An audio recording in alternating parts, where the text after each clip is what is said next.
ধারাবাহিকের আগামী পর্বতে আমরা দেখব কুসুমকে পড়তে হয় এবার ইন্দ্রাণী গাঙ্গুলির ক্ষোভের মুখে। ইন্দ্রাণী গাঙ্গুলির সুপুত্র আয়ুষ্মানের সাথে হয়ে যায় মহাবিবাহের শুটিং, সম্পূর্ণটাই আয়ুষ্মানের কোম্পানির কাজের জন্য।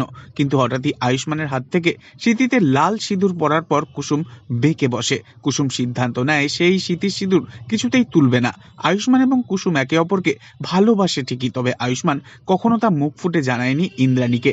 তবে এবার দেখা যায় স্মৃতি ভর্তি লাল সিঁদুর নিয়ে কুসুম গাঙ্গুলি বাড়িতে উপস্থিত হলে ইন্দ্রাণী গাঙ্গুলি তা দেখে চমকে ওঠে। ইন্দ্রাণী রেগে যায় কুসুমের ব্যবহারে, কুসুমকে বোঝানোর চেষ্টা করে গোটা ব্যাপারটা একটা অভিনয় ছিল, এটা একটা পেশা, এর সাথে বাস্তবকে যুক্ত করার কোনো মানেই হয় না।